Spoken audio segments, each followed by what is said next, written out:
Welcome to Between Two Ovaries, your go-to for all things women's health. A lot of people just say like, oh, my vagina. Yeah. And Yes. that's all not, of the above. That's not your vagina. No. Well, it is. We're here to cut through the confusion, bust some myths, and give you the facts straight from the experts. You cannot still believe the amount of people that come to a gynecology clinic saying that they don't look right down there and they need something doing about it. We're keeping it real, bringing you honest conversations about topics that matter to you. Everything goes back to the menstrual cycle. Yes, it's a low-risk procedure, but it's not a no-risk procedure. From periods to menopause and everything in between, we've got you covered. So whether you're here to learn, laugh, or just listen, you are in the right place. As soon as I said it, Hi guys, and welcome to today's episode on Fibroids Uncovered. So fibroids are these lumps, these growths that grow in the womb, in the muscle layer, which is the myometrium. And they're not cancerous, but they do have a lot of issues that come with them. And sometimes some people have no symptoms, and the ones that we do see, they have symptoms, and that's why we see them. Yeah. And they're really, really common, aren't they? Yeah. So that's one of the reasons we wanted to cover this. I think the stat is that by age 50, 80% of women will have some sort of fibroid change in I the didn't know it was uterus. that common. oh gosh, yeah. Really common? Yeah. Doesn't mean, and as Lorna said, it doesn't mean you'll know about it because you might have no symptoms. And if you have no symptoms, Why would that's you get okay. checked? Yeah. But you might find them out because you have a scan for another reason. But you might have symptoms. Yeah. And because it's something so common that affects so many women, it's something that we wanted to talk about on this podcast. Of course. Just to put it into perspective, loads of people when they come and they've got, say, postmenopausal bleeding will have fibroids on a scan and they're like, but I've got these fibroids. And you're like, yeah, it doesn't matter. Like, genuinely doesn't matter at all. Yeah. So if they're not causing you any problems, they're not causing us any problems, basically. But they can cause lots of problems. So Yes. shall we discuss what kind of fibroids you can get, and then we'll discuss about what problems they can cause? Yeah, so mainly they're kind of classified on their location. Yeah. And you can go really in depth and there can be like 9 different types. Yes. But just to keep it nice and easy, which I like things to be nice and simple, there's kind of 3 main types. So if we think back to our womb, our anatomy of our womb, it's got kind of like 3 layers. You've got the inside, which is the endometrial lining, so the endometrium, the bit that's shed when you have a period. Then you have the kind of chunky muscle layer, which is called the myometrium. Yep. And then just on the outside, you've got this sort of layer, which is a protective layer that's called the serosa. We should have brought the womb with us. Yeah. Well, visualise this womb. Alison's is floating. This is also large, it's bigger than it should be. It's got fibroids. It's got fibroids, yeah. So you can have fibroids that grow sort of encroaching on the endometrium, so they come into the cavity. Yeah. They're called submucous. So they distort the lining of the womb sometimes. Yeah. So if you look at them on a scan, when you're looking at a scan, usually the lining of your womb is kind of a straight line on a scan because it's 2D. But if you have a fibroid, they can be distorting the lining of your womb if they're submucous. So they're kind of going into the lining of the womb. Like impinge into the cavity basically, and they can grow in, and they can be various sizes. Then you can have intramural fibroids, so they're fibroids that grow in the muscle. So intramural, basically think in the muscle. They grow inside the myometrium, and then you can also have a third type which grow on the outside of the womb. So these are kind of either called like subserosal, so just under that outside layer that we mentioned, and you can also have pedunculated, which means that it's kind of like attached to the outside of the womb, but a very stalk? separate. I like On a that word. stalk. Yeah. Pedunculated. Yeah. It's a good word. Sounds I always good. think of peninsula. Yeah, so it's Like like an on idea. a stalk, so they look like separate beings to the womb. Yeah. But they can be very large, separate beings to the womb. Like a womb twin. Just. How large when we say very large? They can be huge. Yeah. Like sometimes, so obviously like for my project we collect them and some people get told they're like 40 week size and I was like, what does this mean, 40 out of 40? And it's like, oh, that's the size of a fully grown baby. Yeah. Wow. And Yeah, like yeah, yeah. watermelons and things like that. Yeah. And it's very rare that somebody would have one Yeah. fibroid. If they've got one, they've usually got quite a few fibroids, basically. And it's uncommon for them to be that big. Yeah, they can be like golf ball size. They can be like peas. And when we say peas. this, are they always round or can they be like strips? No, usually, so a fibroid is usually kind of like a round thing, but you can also get fibroid change in the muscle layer of the womb, which is where on a scan it looks a bit fibrous, it looks a bit more tough. I was going to say less fibroidy. fibroidy. It looks a bit less like, you know, healthy muscle and a bit more like a tough fibrous-y, scar tissue-y kind of bit. And they are quite tough, aren't fibroids? They do tend to be, Because I've heard you mention before when you have Trying to cut chop them up is hard work, yeah. What am I This doing is not with my life? inside someone, this is for research. Yeah. I'm not qualified to do it inside someone. But they are like tough. They are like fibrous tissue, so like scar tissue. So if you Yeah. imagine that is tougher than a nice healthy muscle. Yeah, okay, agree. So they're very common, we just said. Lots and lots of people will find them as an incidental finding. So they've gone for one thing and come out with, oh my gosh, I've got fibroids. But if they're incidental, as in they're not causing you any problems, then we are also not concerned about them. They are a very common thing to have. If you've gone with that they're causing you a problem, then that's a different scenario. They most frequently occur in people aged 30 to 50 because they're estrogen driven. So they grow with estrogen. So when you've got estrogen, kind of obviously when you're having cycles, this kind of provokes the fibroids basically. But can you still find them in postmenopausal women? Yeah. So Oh, they that's when don't they're just most like common. they don't just disappear, but they shouldn't be getting bigger when you're postmenopausal. Okay. And they're most common in certain different people from different backgrounds. So Afro-Caribbean origin would be a lot more common than white Caucasian. Yeah.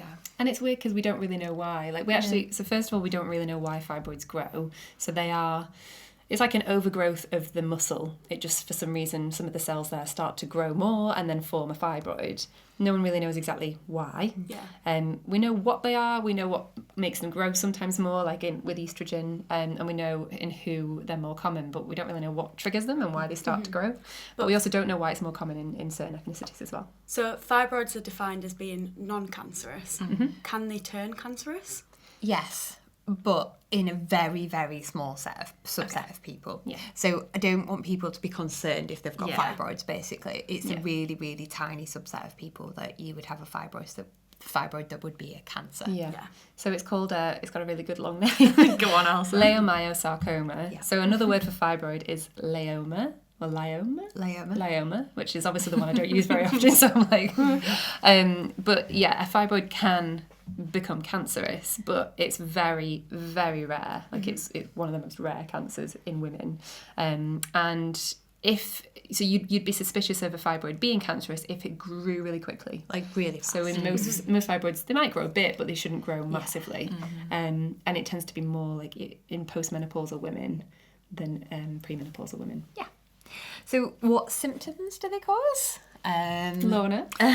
Take it away. So I think the most common one is like they cause pelvic pain because obviously like if they are large, they're pushing on everything else, that causes pain. They can cause heavy menstrual bleeding, especially I think if it's the ones that go into your uterus and upset that endometrium, can change the way you're bleeding. Lower back pain, same idea with the pressure. Urination and toilet issues. Both ends. I don't know how to say that No, nicely. you did. You kind of got like Constipation.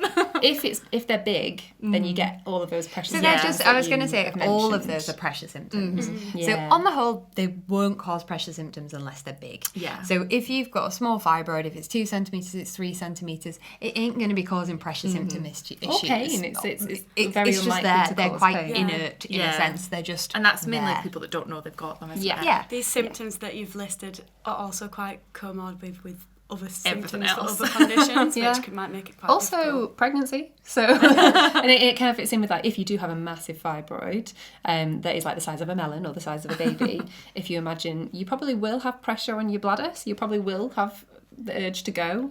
You probably will have some back pain because you're carrying around this extra weight in your abdomen, which is changing your way that your back is structured. And you probably will have some pain because that's going to be pressing on nerves and things. I think the the issue that most people have would be heavy periods. Yeah. So people can have really heavy periods if they've got fibroids, and especially these fibroids that are in the lining of the womb. And we can do something about that. So if, as we've said in all of the different episodes, advocate for yourself. If your periods are really very heavy, go and see someone, have a scan, have a think about different treatment options. Yeah. So fibroids can cause lots of issues, especially with bleeding, sometimes with pressure, sometimes with fertility. So they can cause problems with fertility in lots of different ways. So if you have a fibroid that's kind of blocking your fallopian tubes, you ain't going to get pregnant because it's blocked the entrance to your womb. So that could be one of the problems. The other issue is that they can distort the cavity.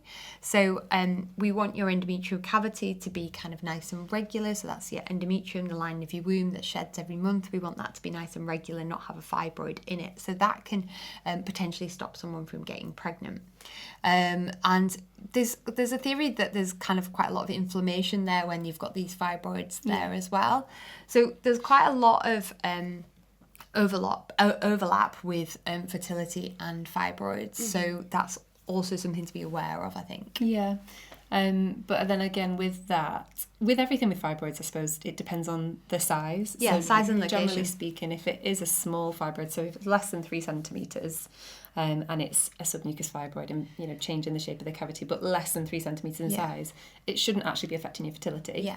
But if it's bigger than 3 centimetres, then evidence suggests that it might be, so it's definitely worth treating. And if fibroids are outside your womb but they're bigger than 6 centimetres, we think that they might affect your fertility as well. Yeah. So there are like these little cut-offs, but also we know that people might have larger or smaller ones and get pregnant, no issues. Yeah. And you see people further on in pregnancy that have massive fibroids and they go into preterm labour or they're unable to deliver, because if they have a big fibroid and their body thinks that they're ready to deliver because they've got this large pressure, then they could have a preterm labour. Or you could have a big fibroid that's now at the top of your cervix, which means that they wouldn't be able to deliver vaginally. So there's lots of issues that can happen at different points if you do get pregnant, as well as not being able to get pregnant. I think, again, back to that whole, we've discussed it in various episodes, but having a fibroid removed probably in most people's situations won't make a pregnancy be like, oh, right, well, we can get pregnant now because we've had that fibroid removed. We're not sure that the correlation is that strong that you would need it removed before you can get pregnant. When you're, for example, going through IVF, because we know that every embryo we put back is much less precious, we've gotten a lot to get to that embryo, we would want to make the lining of the womb as optimised as possible. So a lot of times people would be advised to have fibroids in the lining of the womb removed. But on a day-to-day kind of normal basis, we know that people get pregnant with fibroids all the time, so we wouldn't kind of advocate people having fibroids ad hoc removed unless they're causing you issues. Yeah. When you are pregnant and say you were having your ultrasound scan, would you be able to see fibroids on the scan? Yeah. Okay, and if you saw fibroids, would the doctor tell you? Oh, you do have so fibroids. The person who's scanning you would comment on everything they see. So if they see a fibroid, they'll see it, they'll measure it, they'll say where it is. And then if it's over a certain size, you might be referred to a doctor just to chat through in pregnancy any of those risks that Nick's mentioned that might happen to you and how to prevent them or like mitigate them a bit. But also a lot of the time, if you're having a scan, you just have to say what you see. It might not have an impact on your pregnancy anyway, but you would monitor it and check it doesn't get bigger, check it doesn't cause any problems. I think it is important for people to know what fibroids are, because obviously not everyone does know what they are. And if I was sat and didn't know what a fibroid was and was having a ultrasound and the doctor's like, okay, it looks like you've got some fibroids, I'd be like, oh my God, what's wrong with me? Am I going to die? Especially the association with the word like tumour. Like you then think cancer, but it's like, no, these actually aren't. That's a good point with the word tumour, because I think for a lot of people tumour means cancer. They're like the same word, but it doesn't always mean cancerous. It can tumour just means growth. Just a funky little one. But I think growth you sounds a lot more kind and less aggressive than Yeah. a tumour does. Yeah. So It is, I think terminology it's just is because hard, what you've isn't been it? taught, like, The way we use the word most of the time. yeah. I think a lot of times in pregnancy we see a fibroid at the first scan when the pregnancy is small and we can see everything. But when a pregnancy gets larger, unless the fibroid is really big, we don't usually see them very easily. Yeah. So it's one of those things that they're like, has my fibroid gone? And you're like, probably not. Probably not, But but we just can't see it because it's behind the baby Yeah. or it's like, Yeah. so it shouldn't affect labour. I think we're just worried more about people that have got large fibroids, that we worry that they will Get in the not way. be able to labour, or that they would have a bleed after labour because their womb wouldn't contract down properly, which we need it to do. And that's the kind of same reason that it can cause heavy periods. So your womb needs to be able to contract. So in like the muscle layer of your womb, you've got different what's the word? You've got like muscle fibers that are going in different directions, so it squeezes together really nicely. Yep. So when you're on your period, you want your womb to be able to squeeze down nicely so that it stops the bleeding. If you've got something in your womb that stops it contracting down properly, then that bleeding can carry on. Same with after a baby. So you've delivered your baby, you're like, whew, get the placenta out. And then your womb is like, finally, this is over for me. Yeah. Starts to collapse down. But if there's a big fibroid there, it can't contract down effectively, and then you can bleed kind of past it. Yeah. And so, say if you've got these symptoms, you've got your heavy bleeding, your pain, and you think could be fibroids. So you go to the doctors, you say, I think I might have fibroids, or I've got these symptoms, I don't know what it is. Yeah. What would they do? Okay, so as we said, fibroids can quite effectively be picked up on an ultrasound scan. So that will be the first investigation that you would do to check. You could be examined as well. So when we do a vaginal examination and feel on your tummy as well, when we're talking about this 40 weeks thing, that's how we measure how big a womb is. Excuse me. So if you have an examination and you feel that the top of the womb is up to your tummy button, then that would be 20 weeks. Oh yeah, we And said that. so we discussed that before in a previous episode. Yeah. So you could kind of work out how big the womb is by examination, but to work out where the fibroids are and potentially what treatment they may need, you would need an ultrasound scan, and sometimes you would need an MRI as well. An MRI can really define exactly where they are, because sometimes on an ultrasound scan it's difficult because they're so big, or there's so many of them, that you can't work out exactly where they are and how to kind of map what surgery you think that they might need. So ultrasound, MRI, examination. Yeah. And also, if you go into your doctor because you've got heavy bleeding, they might book you an investigation for it, but it should also talk to you about things that they can do to treat you straight away, because there are things that you can have to treat the symptom of your fibroid, but then you might need a scan to have a look at if you need any surgical treatment or anything else as well. So don't suffer in silence. No. Have treatment while you're waiting. A lot of people are just going on the pill, the contraceptive pill, which we've discussed before, and about like trying to stop periods is a good option for people with fibroids, because if we can stop your periods, then we should be stopping this heavy bleeding. And what about people who are postmenopausal? So they shouldn't be having They bleeding. do have the bleeding. Yeah. But if they have other symptoms like the pain and the pressure. Yeah, so it would be uncommon for them to develop those if they've not had them before, because this shouldn't be growing, because it's estrogen driven. So if that's the case, then we get more concerned, because your womb shouldn't be growing when you're postmenopausal, basically. Yeah. But if you're someone who's postmenopausal and you've got pressure symptoms and you've had a scan that shows a fibroid, then you'd have a chat about what treatment would be best for that fibroid. There's also the caveat that like it might just be an incidental finding and it might not be causing you symptoms. It could be something else. Yeah. But the treatment would be different. So treatment depends on what your symptom is, where your fibroid is, but also you and what's important to you. So if you're someone that's like premenopausal, heavy periods, you've got a scan that showed there's a 5 centimetre fibroid, you could have something like hormone treatments to help reduce the bleeding. And then you could also have some treatment, which we'll go on to describe, like surgical treatments for the fibroid as well. Yeah, so I think, as you've just said, it depends what your symptom is. Yeah. So if you've gone with heavy periods, then we need to think about, is there any fibroid in the lining of your womb that's distorting the lining of the womb? So if that's the case, you could go on to have a procedure to remove the fibroid from the lining of the womb. And this can happen with you awake or asleep. And we're going to discuss this further in one of our other episodes. And this is called hysteroscopy and then removal of the fibroid. So that's one of the things that we can do. So if the fibroid is in the cavity by the endometrium, then we can remove that for you. The issue is a lot of the times when we take the top off the fibroid, if it's just partially into the cavity, we can remove as much as possible, but then often you would need a repeat procedure because the fibroid kind of gets then like pushed even more into the cavity. So we won't have removed it all, so you would need like a second procedure. Yeah. So that's one of the things that we can do. If you're having kind of other symptoms, so if you're having pressure symptoms or you're not being able to get pregnant, you've got really large fibroids, then we can think about removing the fibroids in something called a myomectomy. So a myomectomy is quite a big procedure and has the risk of heavy bleeding because we're kind of opening the womb to kind of shell out these circles of fibroids and then close the womb back up again. And this is an abdominal procedure rather than a vaginal. So the hysteroscopy you can do without having a scar on your tummy. That's just done through your vagina, through your womb. The myomectomy would go through your tummy. Yeah, and it can be a keyhole or an open operation, and it would depend on the size and the location of the fibroid. Yeah. So it's a much bigger procedure, and when you're signing a consent for this, obviously there's risk with everything, and this is a risky procedure, you would be signing to say that if you were bleeding and you were bleeding heavily, then you would be having a hysterectomy.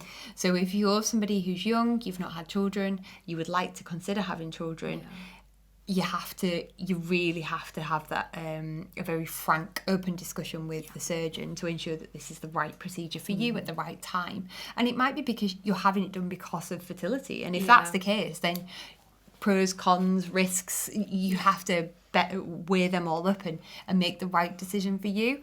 But it's not something to be taken lightly. No. Yeah. So that's a myomectomy, and then obviously you can have a hysterectomy, which is to remove the womb. If you're removing the womb, you don't have to have your ovaries removed. So if you've got loads of large fibroids, they're causing all of the symptoms, and you've finished your family, then you can have the womb removed. You wouldn't have periods anymore because you've not got your womb, so nothing will be shedding, but you would have the hormones because you would keep your ovaries. Okay. And can people also do that but get rid of the ovaries as well? Yeah, you can, but we wouldn't recommend to do that, especially if you're less than 45, because you need your estrogen for lots of good stuff. Ovaries not are just, good. Yeah. Generally, if like they're behaving ovaries. themselves, they're working well, you want to keep them for as long as they are working, because it's the estrogen that they produce that is good for women's health in general. Yeah. So if you were 35 and you were having a hysterectomy because you don't want kids or you've had your kids and you've got fibroids, it wouldn't be a good idea to have your ovaries removed as well, because that would actually shorten your life expectancy. Okay. But if you were 49, Yeah, you might as well think about having them removed at the same time. Yeah, it's just going to put you in a surgical menopause if you have your ovaries removed, which is a shock to the system. And you're also going to need to have HRT for kind of a bone health to ensure that you are looking after yourself until menopausal age. Okay, and this can be in like 30s, so before you would be menopausal. Yeah. So often it would be recommended that you had your womb removed and not your ovaries. Yeah. So that we focus quite a lot on the surgical management, which is really effective for fibroids, but you might be someone that doesn't want surgery, or there might just be quite small fibroids, they're causing you symptoms, but they're not really big enough to go through the risks of surgery. Yeah. So you can have, with everything with female health problems, hormones is the way to treat it. So if you're a premenopausal person and you are bleeding and you have a fibroid, hormones are something to try. So that might be the pill, it might be an injection to sort of dampen down your hormonal axis, and then maybe you don't have estrogen being produced. So you with could have the a Mirena coil. She was getting that in. with the injection, a lot of people will have the injection before they have surgery as well, because the injection can shrink the fibroids and make them less vascular before you operate on them, so less blood supply before you operate on them. Okay, so they are vascular. Yeah. Does that mean there's veins inside the fibroids? They have a blood supply. Blood supply. But So they not don't have veins to, not inside veins it. through. Yeah. Okay. Yeah, But they have a good blood supply because they're in the muscle, and the muscle's like, everywhere in your body, muscle's really well vascularized. It has a good blood supply, so it's the same in the womb. Okay. So you could potentially have the injection before you have the surgery. Sometimes people have the injections as like a bit of a respite so that they can have a time off their bleeding. If the cavity is regular and not too big, so there are caveats to the Mirena in this situation. Yeah. I am a Sadly. Mirena advocate. It doesn't work for everyone with fibroids. I'm a Mirena advocate. We've discussed this before, but it doesn't work for everybody with fibroids if you've got a very large cavity, which sometimes people do have if they've got lots of fibroids. it's not going to work. And also if the cavity is really very distorted because of fibroids coming into the cavity, again, not going to work. It's not for everyone. I suppose in a sense though, there are some people that it doesn't work completely, but it helps. So there's always options with things, and it's one of those kind of open discussion situations to find out what's best. And also with fibroids that are symptomatic, if they cause heavy bleeding, lots of people will be anemic with fibroids with heavy bleeding, and so it's really important to treat that as well. So iron in various different forms. Iron. I think that's kind of, was that most of the things that we wanted to cover with fibroids? Yeah, I think so. See if we've got some Okay. questions. Yeah, well, we definitely got questions, didn't we? I think it's because they're so common, and again, a massive incidental finding situation, isn't it? That people get worried about them. I really didn't know they were that common. Yeah. But I think it's so important we talk about it, because even I didn't know my cousin had fibroids until I posted on my Insta story about my PhD, and she was like, oh my god, I just had a hysterectomy, and I was like, oh, okay. So do you know what I mean? I think we do need to talk about them more. Yeah, and you're doing an entire PhD on them. 4 whole years. So can fibroids grow back once they've been removed? Yeah. And this is the really, not annoying because that's probably not the right word, but... it's tricky, isn't it? Yeah, it's really tricky because, yes, they're estrogen driven. Yes, they can grow back. And if you have one and you've had them removed, you're probably going to get more. If you are postmenopausal and have one removed, is it still going to have a chance of growing it's back? less likely to grow back, because obviously if you're postmenopausal, you don't have as much. You have some estrogen, but not as much as you had when you were premenopausal. But this is a thing with, if women are postmenopausal and on hormone replacement therapy, I was just going to say that. part of that is estrogen, there is the worry that estrogen component will promote the growth of a fibroid. So it doesn't mean you can't have HRT if you have a fibroid. It very much depends on the size, the problems you're having, but it might be that you want to reduce the estrogen. So talking about fertility and fibroids and timings with regards to pregnancies, it can be pertinent to kind of ensure that if you're having a fibroid removed, we're thinking about when we're planning a pregnancy, because if we're thinking that maybe in 2 or 3 years' time you're going to be back to where you were before you had the fibroid removed, potentially, is that timing correct? Is it the right time? One of the questions we had that I think we have sort of covered is, where are the fibroids and how large can they be? And we've said they're in that myometrial layer, and they can be tiny to massive. It totally depends. Pea to a massive baby. A massive baby. Massive baby. Can fibroids cause complications if they're left untreated? No, on the whole. Yeah, generally no. But, if you're already having symptoms of the fibroids and they're big, then that could cause problems for you. You could become anemic if you're bleeding. But yeah, if you've got a little fibroid that's there and it's not causing you problems and you leave it alone, it's not going to cause any problems. Yeah. I mean, if you don't know you've got it. Exactly. Yeah. I've just thought that we've not covered, you can get degeneration of a fibroid.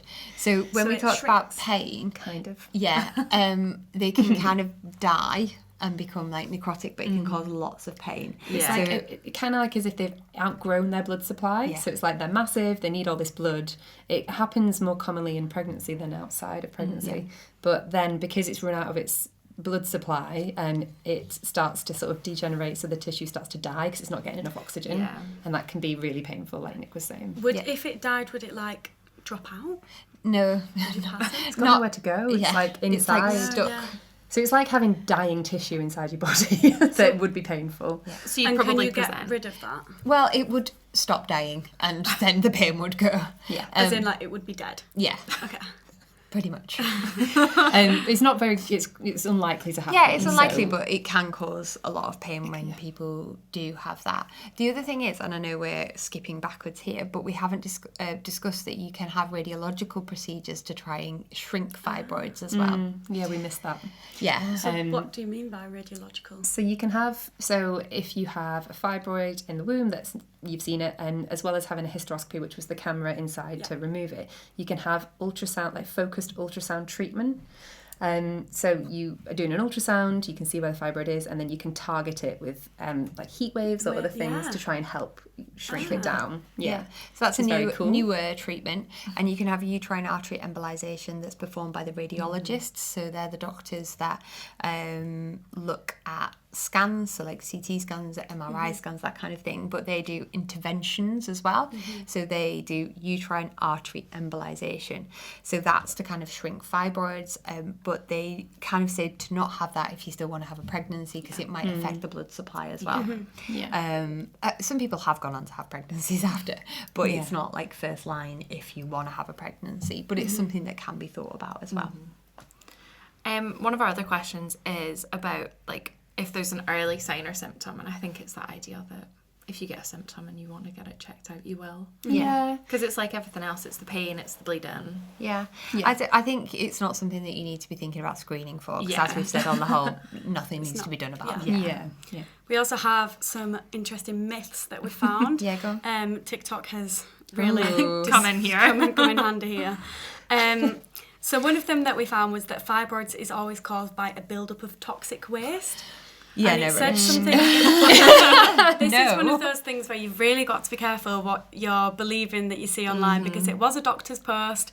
They were wearing scrubs, and it was like they had a doctor in the title of their account, and they were saying because it's near to the bowel and the intestines, it's the toxic waste from that ends up going down into your womb. And I was like, so I sent it to Lorna. I saw this last night, and I was Being like, spread in this day and age. And all the comments are like, oh my goodness, I'm so glad I know this. Like, this is so enlightening. like, this is and where 100% they're like, true. no. I'm glad that you've informed us of this, because my doctor didn't tell me this. Toxic. What do you? What is that? Honestly. What is toxic waste in your bowel? I think they meant poo. Right. Well, poo's But how normal. did, like, and also if poo is leaking out of your bowel, then that is that's really not not good. bigger problems than Fibroids are not fibroids. your bigger issue. Fibroids are like not related to your bowels. No. They grow spontaneously. We don't know why they grow, but it's not toxic waste. But wait for this one. Oh, okay. There's more. There's oh my more, god. there's more. I was this sure. So fibroids are caused by a denial of femininity and the rejection of the feminine principle. Imagine if we were like, yes, guys. Oh, that is This- true. This video did say that the only way you can get rid of your fibroids is by affirmations of femininity. So by going, I am feminine. Do you know, I think if respect that my worked, people would be feminineness. so happy, because Imagine. that's so much easier than I surgery. mean, like, Yeah, it is it would be great nice, to be. wouldn't it? But I don't. You're gonna say crazy. no, not true. Where people get And this they from. said that fibroids are caused by a masculine energy. So it did make me laugh. There was a comment on this video and someone had said, well, this makes a lot of sense. My mum has fibroids and she's started growing beard hair. And I was like, how is this making sense to you? Again, no. So People are fibroids crazy. are like not. They're driven by estrogen, which is very much a female hormone, as we know. Men have it too, but like it is a female So it hormone. actually couldn't be more wrong. No, Yeah. I feel like this is so worrying, because it's like, you know, we don't know everything yet about medicine and diseases, but we have a hell of a lot of knowledge. We've come a long way since like the dark days of like The weird wandering Greek, the wandering womb, where like you can blame a growth of something on your feminine or masculine energy. Yeah, that I just think it's screams just like, craziness. well, yeah, like misinformation. You can't find the word. Yeah. What are you supposed to think? Again, like, oh, am I this too was- masculine? Is that why I've given myself a fibroid? It was a viral video with lots of likes, lots of comments. that is just harmful. I sent all these to Lorna the other day and we were like, what on earth is this? It's Yeah. crazy. And the Absolutely comments are the scariest bit, because everybody's agreeing with it and saying Yeah. like, oh my god, I'm so glad I know this now. And you're just Please, like, no, no. please don't. So stitch incoming. Any others? Any other myths? Although they were We've great. addressed the most of Yeah, them. They I were, think they were the they best were ones. Definitely, that's Yeah. interesting. Probably our So best. not caused TikTok by your really pulled feminine or through. masculine energy. Or no. your toxic waste. toxic waste.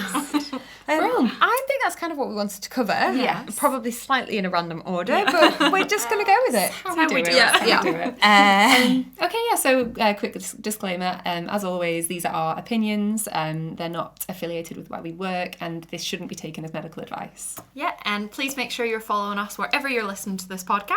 And on all of our social medias at Between Two Ovaries. Thank you for listening, and we'll see you for our next episode. Thanks.